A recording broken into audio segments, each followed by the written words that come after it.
YouTube, Electric Adventures here, with a response video to Steve Benway's Friday Talkie topic on fanboyism.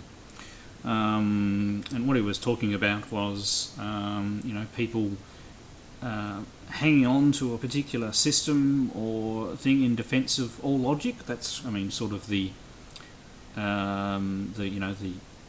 right-wing definition of fanboyism, and he was comparing it to whether or not he'd ever had fanboyism for a particular type of system, and he explained with the modern ones, not really. He'd just ended up on the Sony side. My story would actually be very similar. I haven't bought any of the modern consoles at launch. The most modern console I bought at launch would be the GameCube. I suppose that sort of counts. Whereas the rest of them I've bought late in the piece. I had a PlayStation 1, which I also bought late in the day because I could never afford them when they came out the first time. And I had quite a few games on that I liked. And my wife had bought me Metal Gear Solid for Christmas. And that was the same, to give you a timeline, that was the same Christmas that the GameCube was launched. So I bought the GameCube. Wife bought that, so I took the GameCube away with me on our holidays. And unfortunately, while we were away, my PlayStation 1 and Nintendo 64 and all the collection of cartridges that were all stolen, and also my NES cartridges. Luckily, the NES, sorry, not NES, SNES, was in another drawer hidden away, and they didn't get that. But anyway, completely off topic there.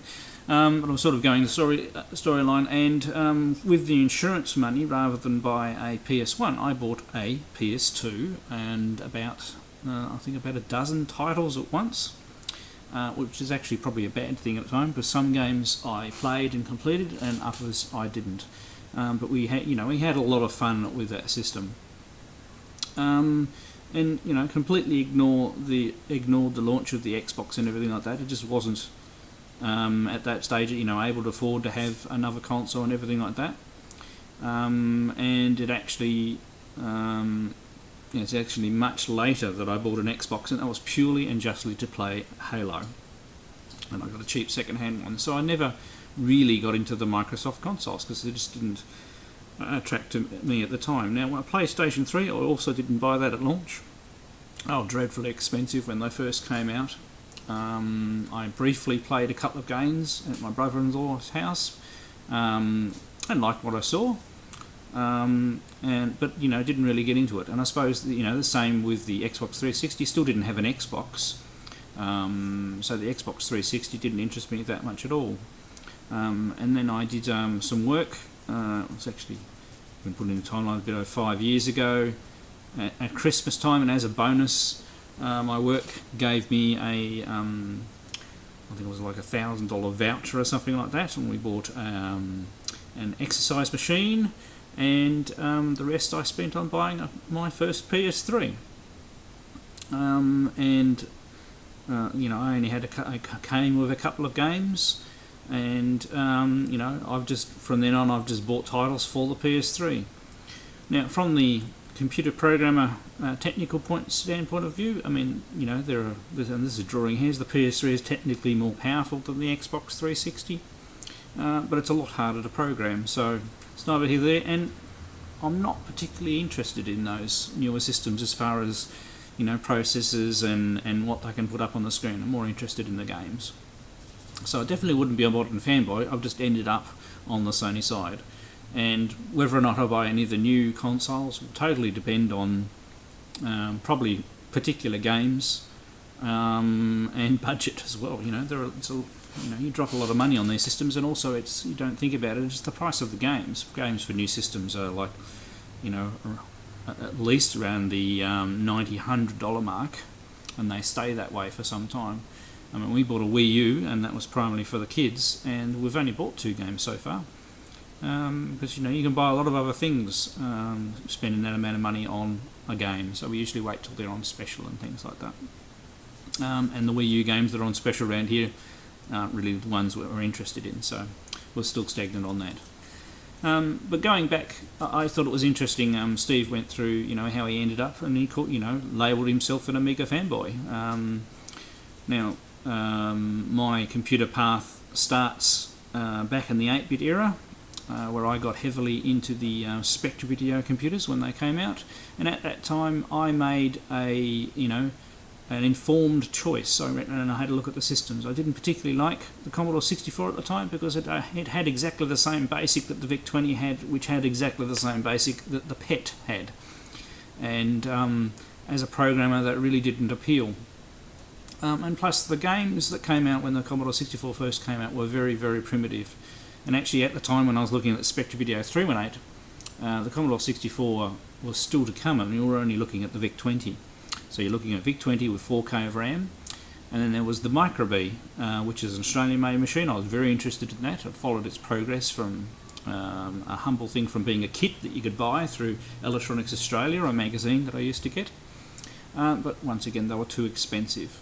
And even the Spectra Video 318 was a little bit more expensive for me, but because I helped out at the particular gaming store that had the computers, because the guy knew nothing about computers, he let me, I think he gave me a $100 discount, which was a lot of money back then, and allowed me to get into that machine. And I sold, to give you an idea, I sold my Lego, my train set, my Meccano, my Fisher Technics to buy my first computer, and my father had to pay the other half, which was the TI 99-4.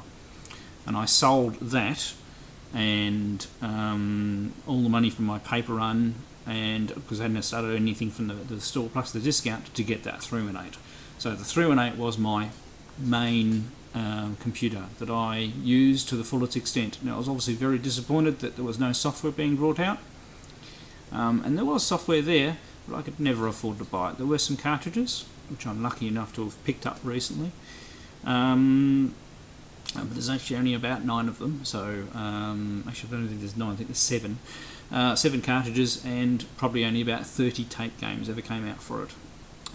In all respects, the titles that I produced for the original Spectra Video outweigh those almost 3 or 4 to 1.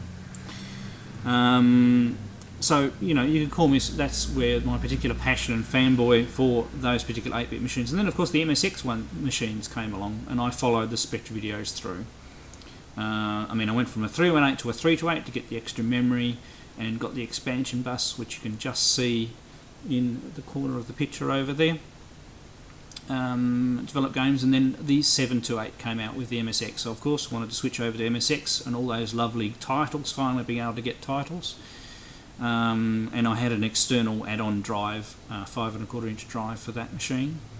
And then the Spectra Video 738 came along with its inbuilt floppy disk in the side, and that machine stayed with me, and I still have it for a very long time, and I used it for a lot of things. The first, I wrote all the rest of my software titles on it, modded it, put a reset switch in, put a double-sided drive in, modified the 5¼ drive to go as a second drive on that one as well, and really got into that machine and ran took over the running of the magazine in Australia and wrote articles for that. But then along came the 16-bit machines, and once again, informed choice, I went out and I knew that the Amiga had the better chipset. The Atari ST actually launched here first, and it was the very original 520 model with the black and white monitor, which was very impressive because it was quite high resolution, and you could do quite good business type applications on it. And the first game, I can't remember the name of it, I saw in it, is very much like, there's a game called FDL, if you haven't gotten into it, check it out. It's actually quite a nice game, which is sort of a remake of the game that I played back in the very first game I played on the Atari ST back in the day. It was very impressive, but as I said, all just with the black and white monitor. And these 16-bit machines were very interesting. And reading all the magazines, and I actually still have my original Amiga magazines and books and things like that. And I researched, and I wanted Amiga because it had the more powerful chipset. It had a really interesting operating system. But I couldn't afford an Amiga 1000, they were just too expensive, and neither could I afford an Atari ST. We did end up selling the Atari STs in the store that I worked in, because that was that same store that I ended up working in for a while, but that's a little bit further down this story's track. And then the Amiga 500 came out, and I was actually very excited with this. I might be able to afford this. I was a little wary because the Commodore 64, I knew there was lots of hardware problems with those. They had quite a large number of Commodore 64s dying and being returned. And I said, in Australia to start with, the Commodore 64 actually wasn't very successful because it was very expensive and it had a high breakdown rate. So that's the the atmosphere that I came into with the Commodore 64, and my original decision not to go with the VIC-20 sort of swayed me away from those machines altogether. So it was a very big decision going and getting an Amiga 500, and I bought the game. The only game I could afford to buy at the time was called Garrison, which is like a Gauntlet clone. I got that, took it home, and started playing with it and the basic and everything like that. Unfortunately, first the mouse started playing up. Basically, the left mouse button wasn't clicking all the time. And then to make matters worse, the floppy drive stopped working. So I went back and I got a new mouse and I got another floppy drive installed, which is a pain, because they didn't have any parts, because this was a common problem. Quite a lot of Amiga 500s, they were really poorly built and put together. I was lucky enough not to have the Fat Angus, which is the graphics chip, constantly popping out of its socket, which was a very common problem. Because it was another shortcut that Commodore made, was basically they took the Amiga 1000 design and put it in a trendy case, but they didn't think about what components they were putting next to each other, so it caused all sorts of overheating problems. Mine didn't have those, but it had those problems. We couldn't get the parts, we're still waiting. 2 weeks later, I said, when are we going to get these parts? And they didn't come thing. So in disgust, I got my money back on the system. So that's why I no longer have that original particular Amiga 500. And around that time, I suppose this probably coerced me, was with the store where I was working in. We were selling Atari STs. So I said, I actually went and bought an Amiga 500 from another shop, even though I was selling Atari STs to people. And that's where I stayed. And I suppose, for a while, being defensive, I knew that the Atari STs weren't technically the equal of the Amiga 500s in certain respects. I mean, Atari STs have some very nice features. Obviously, it has it always had a slightly faster processor. It had the MIDI for sound music enthusiasts, and it also had the high-resolution monochrome display mode. Now, the Atari ST, unlike the Amiga, where you had a single monitor that could handle multiple modes, and the early monitors couldn't handle very high resolutions, the Atari ST got around this by having different monitors for different resolutions, which is actually a pain. But back then it was good. So I got an Atari ST with a high-resolution monochrome monitor. And to start with, I want to play games, I just plugged it into the TV, and then later on I got a colour monitor as well, and I actually built a little switch thing to switch in between, and that machine became my PC. Now, IBM PCs were around, and I actually did some work on them. My father ran a lot of the athletics events down here in Tasmania, and I wrote some programs to record the results and things like that. I actually did that on my Spectre video to start with, but then they needed a registration system for up at the sporting track, and I wrote a little system that you actually used an IBM XT running, I might get the wrong one here, I think it's Minix or something like that. That doesn't sound right. I'm sure it had 2 X's in it. I actually still have the book around here somewhere, but it was a multitasking operating system that ran on an XT, and I had 2 dumb terminals, one at each window, and I think a third one that could be used to view results and things like that. So people could enter at the windows, and you could have results lists entered in on another screen. So I wrote all that on IBMs at the time, and at my work. At my next work, which was telecom, I started using PCs a little bit more and more around those times. But that's true, they were quite expensive to start with. I also worked at an actual computer store that sold XTs and the big old 286s when they came out, but still didn't own very many at home. I think my father, he had a telecom computer phone, and then one day, and he had an Osborne, those big luggable things, and eventually I think an IBM XT found its way home. I'm not 100% sure of the order and things like that. So the most powerful computer we had at home was the Atari ST, and I used, for the second issue of the magazines that I fully published myself, I started using the desktop publishing software that I had on the Atari ST.